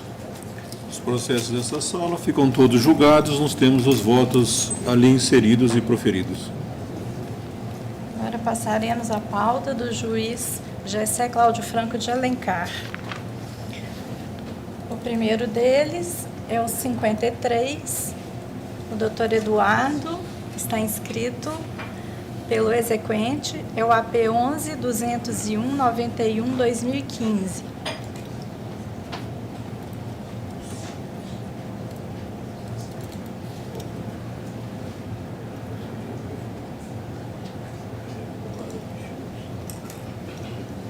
Com a palavra o relator. Conheço do agravo de petição interposto no mérito dole parcial provimento para determinar que na correção dos créditos trabalhistas deverá ser aplicada TR até março de 2015 e a partir daí IPCAE. É o meu voto, senhor presidente. A divergência, sem divergência, sem solicite.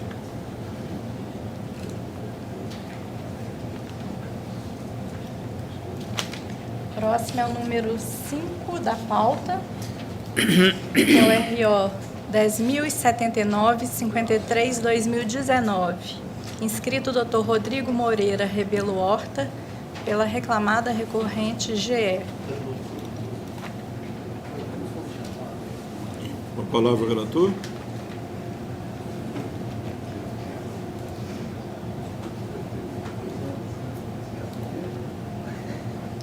Senhor presidente, eu estou conhecendo dos recursos, mas no mérito estou negando-lhes provimento. Pois não. Inicialmente gostaria de agradecer tanto o Dr. Jorge Berg, tanto o Dr. César, tanto o Dr. Gessé por ter recebido ontem para despachar memoriais. Gostaria de receber no que tange ao recurso do reclamante. Há alguma divergência? Só para eu limitar a minha sustentação só no recurso. A divergência não há. No que tange ao recurso da empresa, a gente está recorrendo tão somente acerca da justiça gratuita reconhecida em primeira instância. O fundamento do juiz de primeira instância foi de que o obreiro estava desempregado e ele apresentou declaração de suficiência. No ato da rescisão, o reclamante recebeu R$111 mil. A última remuneração dele foi de R$14.575, ou seja, muito acima do mínimo de 40%, né, do regime da Previdência. Além disso, a gente consultou o perfil profissional do reclamante no LinkedIn e ele próprio afirma que ele não está desempregado. Isso porque ele afirma que ele estava trabalhando numa empresa como especialista de produtos, na empresa VMI Médica. Além disso, nesse próprio perfil profissional dele, ele também alega que ele é proprietário de uma franquia, daquela franquia Mr. Black Coffee. E uma coisa que me chamou a atenção foi que, no momento de contrarrazoar o recurso da empresa, o autor sequer nega esses fatos. Ou seja, se o juiz de primeira instância fundamentou o deferimento da justiça gratuita foi porque ele estava desempregado, as consultas a esse site, né, o LinkedIn, e o fato, somado com o fato dele não ter negado, né, as informações ali consignadas em contrarrazões, a gente requer que a sentença seja reformada para indeferir os benefícios da justiça gratuita.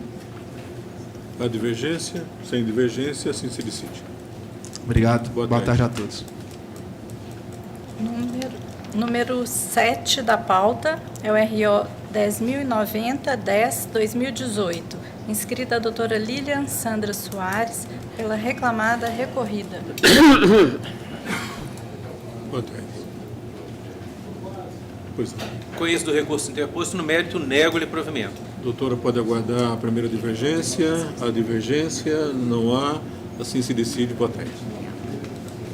Número 17 da pauta é o RO 10.424-92/2019. Inscrito doutor Miguel Moraes Neto, pelo reclamante recorrido.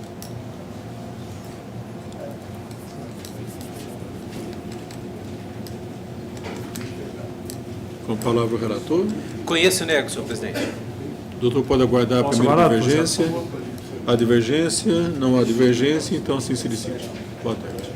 Número 34 da pauta é o RO 10.776-27/2017. Inscrito Dr. Lucas Eduardo Sena, pela reclamada recorrente. Presidente, meu PJE acaba de sair completamente o meu também, doutor.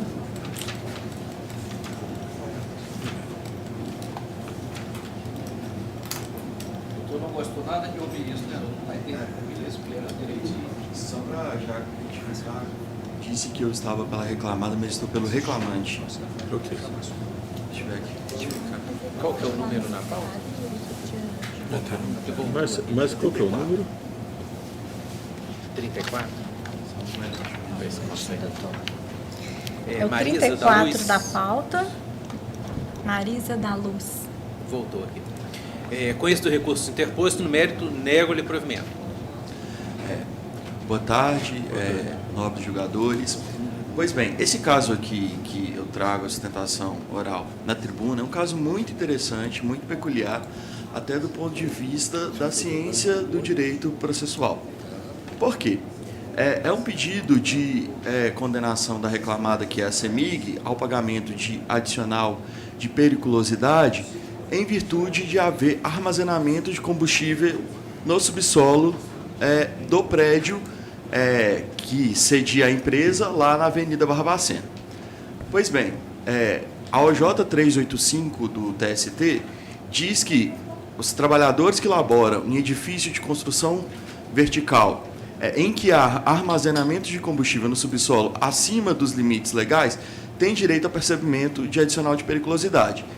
De maneira que, nessas hipóteses, há de se verificar se o prédio é uma construção vertical, se o trabalhador labora lá e se há o armazenamento de combustível fora dos limites das normas de segurança.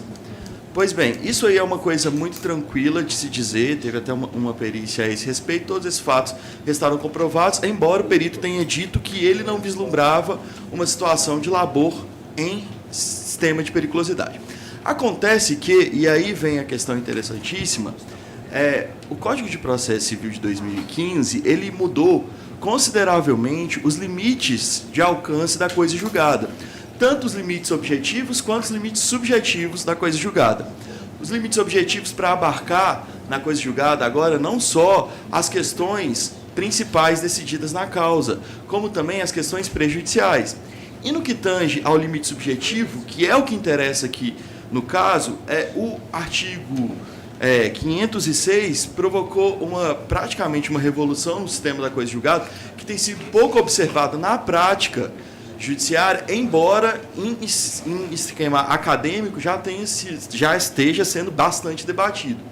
É que a época da vigência do Código de 1973 dizia o artigo 472 que a sentença faz coisa julgada em relação às partes em que é dada, não beneficiando e nem prejudicando o terceiro.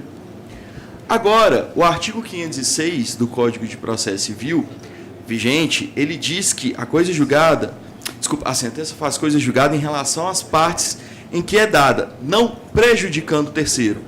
De maneira que o Código, deliberadamente, com silêncio eloquente, ele amplia os limites subjetivos da coisa julgada para permitir que terceiros se beneficiem da coisa julgada. No caso específico, a colega de reclamante que laborava nesse prédio da CEMIG, ela ingressou em juízo com uma ação pedindo o adicional de periculosidade contra a CEMIG. Essa ação foi julgada procedente, reconhecendo-se que aquele prédio, aquele edifício, era um local perigoso para o trabalhador, em decisão com coisa julgada material, e coisa soberanamente julgada, porque o prazo para a rescisória já transcorreu, e coisa julgada formada à égide do Código de Processo Civil de 2015.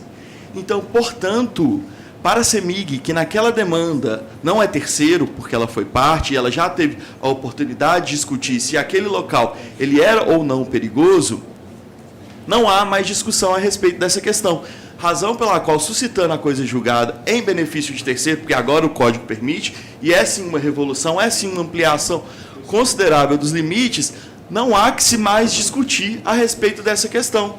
Então, a cognição aqui no processo deve ficar limitada a saber se a reclamante laborava naquele edifício, porque o fato daquele edifício ser um local perigoso já foi definitivamente acertado com decisão judicial passada em julgado. Parece estranho no primeiro momento, mas é o que o novo sistema diz a respeito da coisa julgada. É uma coisa interessante, realmente é quase uma coletivização da tutela individual, mas é o que está previsto na lei. Então, por isso que a reclamante roga que seja analisada essa questão com bastante cuidado e seja acolhido o que foi suscitado em seu recurso ordinário a respeito dessa extensão dos efeitos da coisa de julgado em benefício de terceiro, conforme autorizado pela legislação processual. É o que se pede, excelência. Consulto-se a divergência, não havendo, declaro proclamado o julgamento. Nós temos o voto do relator. Boa tarde. Número 38 da pauta, RO 10.894, 98/2019, inscrito o Dr. Alexandre Torres da Silva pelo reclamante recorrido. 38.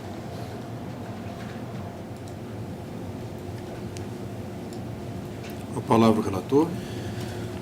Senhor presidente, eu conheço do recurso interposto no mérito do parcial provimento para decotar da condenação o pagamento da multa previsto no artigo 467 da CLT, mantido o valor arbitrado da condenação, porquanto ainda compatível. É o meu voto, senhor presidente. Cumprimento o ilustre presidente dessa egrégia turma, na pessoa de quem cumprimento os demais presentes. Excelência, serei breve, até para não me alongar, não sei se foi objeto do voto, mas há uma questão que foi suscitada nas nossas contrarrazões a respeito da majoração dos honorários de sucumbência recursais. Se isso foi objeto de enfrentamento, eu me reservo a sustentar apenas sobre esse aspecto. Aí, se o ilustre relator puder esclarecer a questão.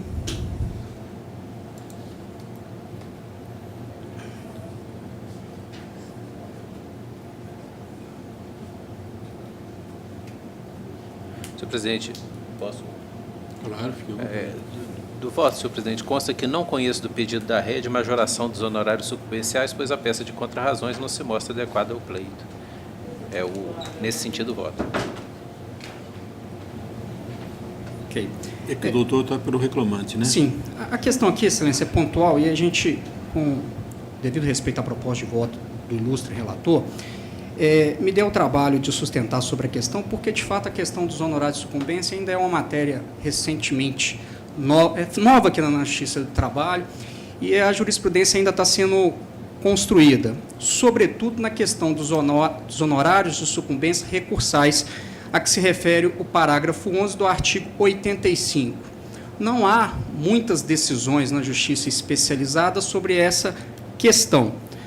Aqui no TRT da nossa região, eu achei basicamente uma única decisão, não sei se a turma tem entendimento a esse respeito, mas a decisão que eu achei foi da segunda turma, da doutora Maristela Iris Malheiros, que recepcionou a aplicação do parágrafo 11 do artigo 85 do CPC no âmbito do processo de trabalho.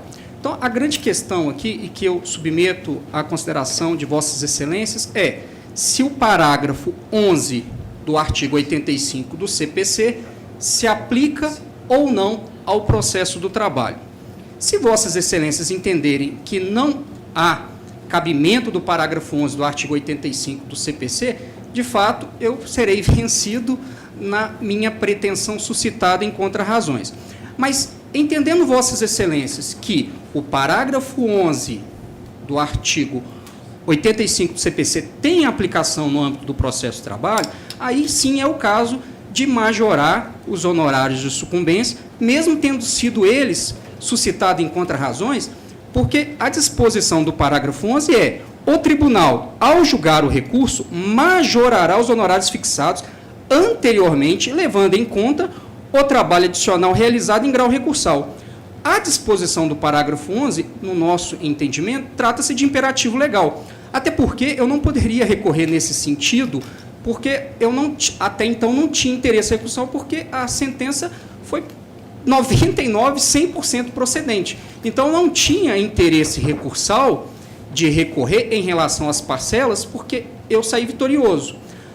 Passei a ter o interesse recursal de majoração dos honorários a partir do momento que o recurso foi aviado, na perspectiva de que, em sendo negado o provimento ao apelo empresarial, por imperativo legal, os honorários têm que ser majorados. Então, a nossa questão suscitada aqui da tribuna, em sede de contrarrazões, é essa: aplica-se ou não o parágrafo 11 do artigo 85 na seara trabalhista? Entendendo Vossa Excelência que se aplica, nós entendimento com respeito à proposta de voto do ilustre relator é que há a obrigatoriedade de majorar. É nesses termos que nós pedimos que seja majorado os honorários de sucumbências recursais. É o que se requer.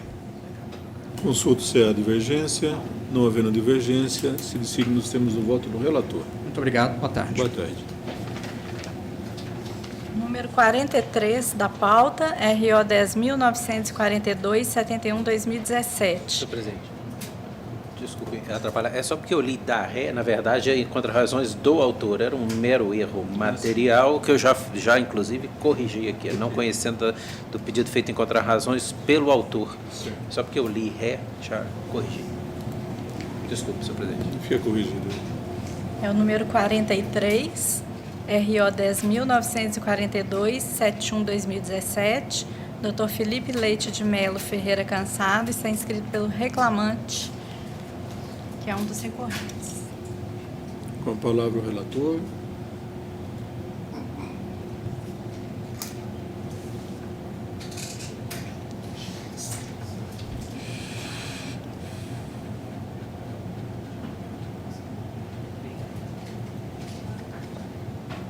Presidente, conheço dos recursos ordinários interpostos, das contrarrazões, no mérito dou-lhes provimento parcial ao recurso do reclamante para, letra A, absolver o obreiro da condenação a pagamento de honorários sucumbenciais. Letra B, acrescer a condenação ao pagamento adicional de 1/10 da remuneração do reclamante, nos termos do artigo 8º da Lei 3.207, por todo o período contratual, com reflexos em aviso, férias mais 1/3, 13º e FGTS com 40%. Ao recurso do primeiro réu para isentá-lo da condenação ao pagamento de honorários advocatícios. Letra B, decotar da condenação ao pagamento de diferenças salariais pela inobservância do piso dos bancários, auxílio alimentação e cesta alimentação em PLR, período de admissão até 31/8/2016. Letra C, excluir da condenação o pagamento de horas extras pela supressão do intervalo intrajornada. Letra D, estabelecer que tal admissão até 31/8/2016 é devido o pagamento de horas extras excedentes da 8ª e da 48ª hora diária e 44ª hora semanal, for mais benéfico, devendo ser utilizado o divisor 220, mantidos os demais parâmetros e reflexos deferidos na sentença. Reduz o valor à condenação para R$25.000 com custos no importe de R$500 pelos reclamados. Registro, senhor presidente, que eu recebi o memorial, o doutor despachou pessoalmente o memorial, voltei aos autos, mas de fato o voto é no sentido exatamente ao contrário à tese sustentada pelo doutor, só adiantando. Senhor presidente, boa tarde, a quem cumprimento todos aqui presentes, obrigado pela oportunidade da sustentação. Eu vou ser breve, né? A oportunidade eu já tive no despacho de memorial com vossas excelências. Me remeto aqui ao início dos trabalhos, em que houve até uma discussão a respeito da terceirização, ao qual a ilustre procuradora se manifestou, e eu vou no mesmo sentido dela. Eu entendo que, no caso específico do Banco Pan-Americano, uma vez que não houve alteração nas funções do reclamante, nós entendemos que a contratação de 2013 a 2016 ela era fraudulenta. Vez que o próprio preposto, ele confessa em audiência que não houve alteração das funções. Então, o questionamento que se dá é, ainda que o Supremo tenha se manifestado sobre a licitude da terceirização, e isso daí já é público e notório há quase 2 anos, o debate ele reside na questão de se não houve alteração nas funções. Se de 2016 até o final do contrato de trabalho, que foi março de 2017, foi reconhecido que o reclamante era bancário.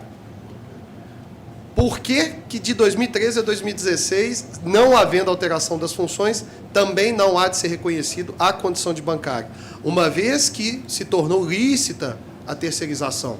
O debate aqui, não data máxima vênia, ilustre relator, na nossa opinião, ele não reside na questão da licitude ou ilicitude da terceirização, e sim da fraude. E, uma vez que, estando autorizado a terceirização por parte das empresas, dando aí sim o subsídio constitucional da liberdade econômica, da livre concorrência, etc., o que se debate são empresas, a Panserv ela funciona não como uma PJ, mas sim um setor do Banco Pan. Ela foi criada pelo próprio Banco Pan, em meados do início dos anos 2000, foi criada exatamente para fazer a fraude da contratação de seus funcionários, porque era o único papel dela. Ademais, se a empresa que é um braço, já concluindo, a empresa que é um braço da própria reclamada, Banco Pan, contrato foi utilizado somente para fazer a formalização dos empregados. Houve uma determinação do próprio Ministério Público da contratação, da assunção dos contratos de trabalho de todos os empregados da Panserv em 2016 pelo próprio Banco Pan. E não houve alteração das funções, fica novamente o questionamento, por que não reconhecer de 2013 a 2016 a condição de bancário? Uma vez que ele exercia a condição, ele era bancário, ele fazia atividade bancária. Lembrando que o Banco Pan não é um banco varejo comum, que tem agência bancária, abre conta, esse tipo de coisa. Ele tem atividades específicas, que é de financiamento de veículos, é de investimento. E, inclusive, isso foi até questionado também ao preposto. Então, o caso aqui, Excelência, com a máxima vênia, de forma muito respeitosa, pedindo para que se reveja, ainda que após a entrega do memorial, eu tenho certeza absoluta que Vossa Excelência reviu o voto, mas é porque o caso é diferente, é um caso que não se enquadra nas condições típicas de terceirização. Não houve alteração de função, ele sempre foi bancário, desde 2013. Então, para haver apenas a correção nesse sentido. É o que se requer. Muito obrigado, uma boa tarde. Consulto se há divergência. Sem divergência, assim se decide. Obrigado, boa tarde. Boa tarde. Número 46 da pauta, RO 11.039-27-2018. Inscrita a doutora Elis Cristina Nogueira Xavier, pelo reclamante recorrente. Com a palavra o relator. Senhor presidente, conheço dos recursos, no mérito do parcial provimento, para determinar que na correção dos créditos trabalhistas deverá ser aplicada a TR até 24 de março de 2015 e após IPCAE. Quanto ao apelo do reclamante para majorar o percentual dos honorários devidos pelo reclamado para o importe de 15% sobre o valor bruto que resultar da liquidação de sentença, excluída eventual cota-parte de contribuição previdenciária do empregador. É o meu voto, senhor presidente. Boa tarde. Eu vou aguardar a divergência. Há divergência, não havendo divergência, a turma decide nos termos do voto do relator. Obrigada, boa tarde. Número 22 da pauta é o RO 10.518-62-2019. Inscrito o Dr. Fabrício Nascimento Leal Godinho, pelo reclamado recorrente. Com a palavra o relator.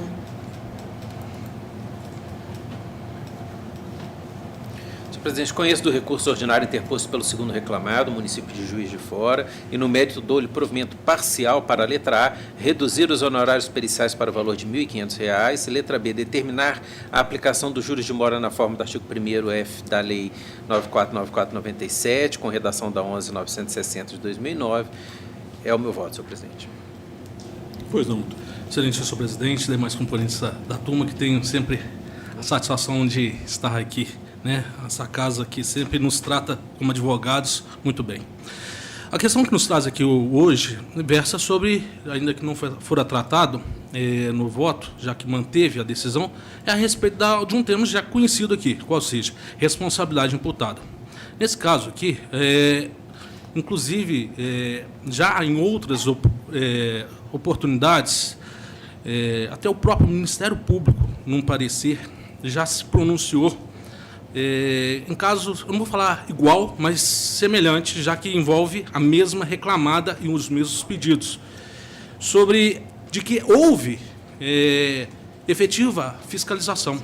E aí eu até trago a discussão, o próprio, foi lá nos autos 0010-300-10.2019,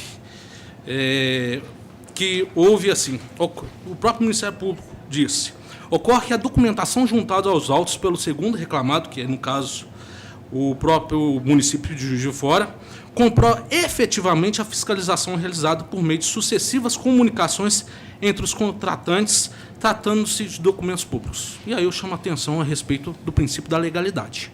Ora, o município de Juiz de Fora observou, tomou cuidados, e aí é bom a gente analisar, porque a própria LINDB, né, na Lei de Introdução às Normas do Direito Brasileiro, lá no artigo 20 e no 22, estabelece, nas esferas administrativa, controladora e judicial, não se decidirá com base em valores jurídicos abstratos sem que sejam consideradas as consequências práticas da decisão.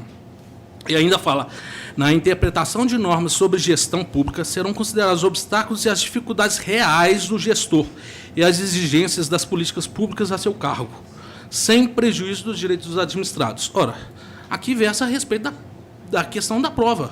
O município fez prova, ainda que no julgamento do recurso extraordinário 760-931, houve entendimento. Ainda que no âmbito desse regional tem a tese prevalecente 23, o STF está dizendo, o ônus de prova em relação à administração pública pertence ao trabalhador, não é à administração pública. Até mesmo por um princípio da razoabilidade. Ora, a presunção é de que o ato administrativo ele é legal. Se nós construirmos uma inversão, nós estamos dizendo que o ato administrativo ele não foi. Até mesmo porque obrigaria a administração pública a registrar todo e qualquer ato. Então, dentro desse contexto, e aí eu tomo a liberdade de citar, porque teve o julgamento dos embargos que foram opostos, e o próprio ministro Marco Aurélio disse que, se considerarmos a culpa presumida da administração pública no que diz respeito à fiscalização do adimplemento, ele vai estabelecer o poder público que teve a responsabilidade excluída normativamente pelo artigo 71, parágrafo 1º da Lei 8.066, terá situação mais gravosa do que as empresas que contratam serviços terceirizados do setor privado. Ora, nós estamos em duas situações. Se nós estabelecermos que, eu chamo até uma figura de fiador trabalhista, porque ainda que, dado o Código Civil, a gente fale que o fiador, inclusive, tem uma interpretação restritiva, mas se nós compararmos esse instituto que está sendo utilizado no direito do trabalho, seria um fiador trabalhista. E se nós analisarmos desse aspecto, nós vamos estar promovendo não somente uma situação mais gravosa para a administração pública, mas favorecendo que aquele que está negociando ou que presta serviços com a administração pública, o que ele vai fazer? Ele não, efetivamente, ainda que tenha consequências lá pela 8666, ele simplesmente vai sair fora, ele vai sair fora do cenário e não vai imputar a administração pública. E aí nós temos até problemas de gestão, porque o que vem ocorrendo, porque se imputa a administração pública, a empresa que, ainda que tenham sido observados os procedimentos, inclusive com calção, tudo mais, há uma imputação à administração pública como fiador trabalhista. E aí, o que acontece? A empresa que, às vezes, está a longo prazo vendo que não vai cumprir, o que ela faz? Ela deixa de pagar e deixa para a administração pública. E é nesse sentido que nós queremos e chamamos a atenção, nesse caso, porque sobre a necessidade de se compreender o Instituto com uma profundidade, não é que não está sendo, deixa o registrado, não é que não está sendo, mas se veja com outros olhos sobre as consequências práticas que isso imputará à administração pública. É nesse sentido que nós pedimos vênia do voto do ilustre relator, que nós temos a honra sempre de acompanhá-lo, mas, infelizmente, nesse aspecto, não há como manter essa responsabilidade. É por isso que nós pedimos vênia e provimento do recurso nesse aspecto. Muito obrigado. Consulta-se a divergência, não havendo, assim se decide. Obrigado, excelência. Igualmente, satisfação de vê-los. Igualmente, viu? Até a próxima. Até a próxima. Número 30 da pauta, RO 10.596, 39/2017. Inscrito Dr. Donovan Duarte de Oliveira, pela reclamada recorrente Tora Transportes. Boa tarde. Boa tarde. Com a palavra o relator. Senhor presidente, conheço dos recursos ordinários interpostos e das contrarrazões apresentadas no mérito do parcial provimento ao recurso da reclamada, para excluir a condenação ao pagamento de horas extras e reflexos pela supressão do intervalo intrajornada, bem como para estabelecer que a contribuição previdenciária seja apurada na forma do artigo 7º, 14 da Lei 12.546, 49.1 da 12.844 de 2013. Ao recurso do reclamante também dou parcial provimento para determinar a integração ao salário do autor dos valores recebidos a título de diárias de viagem que excedam a 50% do salário base, conforme holerite juntados, com pagamento dos reflexos de tais valores em aviso, férias mais um terço do 13º salário e de todos incidindo no FGTS com 40%. Mantém o valor atribuído à condenação por quanto ainda compatível. É o meu voto, senhor presidente. Pois não. Na divergência, o voto atende. A divergência, sem divergência, assim se decide. Muito obrigado. Boa tarde. Bom final de trabalho para todos. Igualmente. Não há mais sustentação oral. Agora o processo número 44 da pauta. O excelentíssimo juiz relator está pedindo a retirada de pauta para novo exame, para reexame do feito. É o RO 10.949-76-2019. E em dois processos, que são o 42 da pauta e o 47, 10.941-34-2018 e 11.040-56-2017, o doutor Jorge Berg se deu por suspeito, atuou como terceiro votante o juiz Vitor Salino.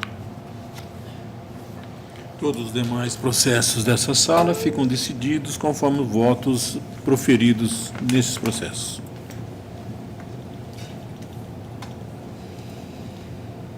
Agora, passando a pauta do juiz Vitor Salino de Moura Essa, número 10 da pauta é o RO 10.339-88-2018. Inscrita a doutora Daniela Rodrigues Botinha pelo reclamante recorrente.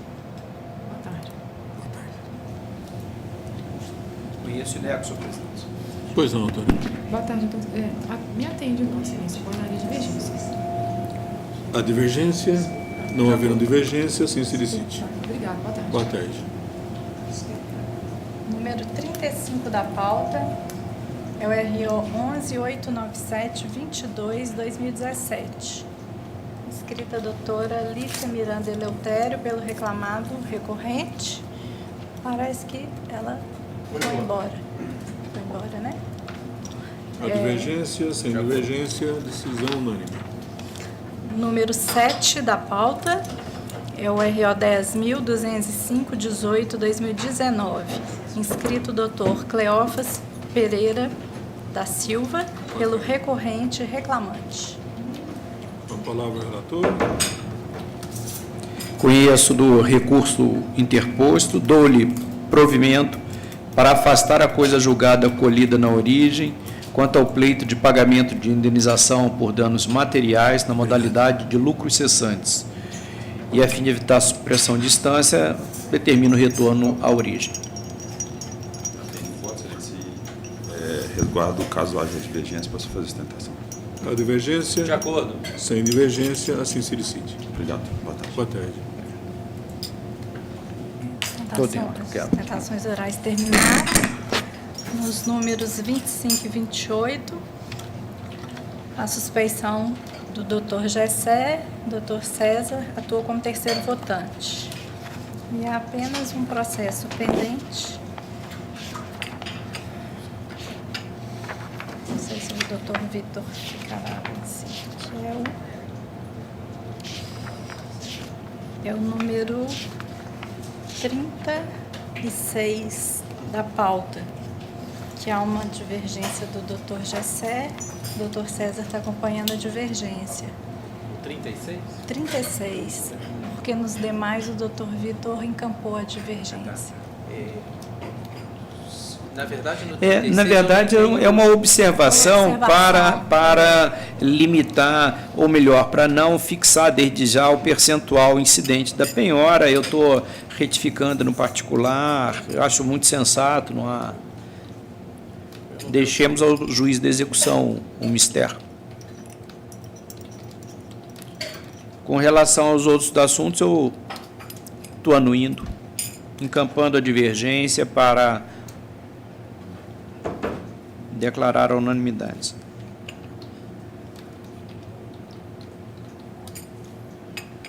Então, os processos ficam decididos conforme os votos ali proferidos. Consulto se há algum outro assunto pendente. Não havendo outros assuntos, bom, declaro aprovada a ata. É isso, né? Mas preciso declarar, né? Declaro aprovada a ata. Não havendo outros assuntos, declaro encerrada a sessão. Muito obrigado, boa tarde e até a próxima semana, se Deus quiser.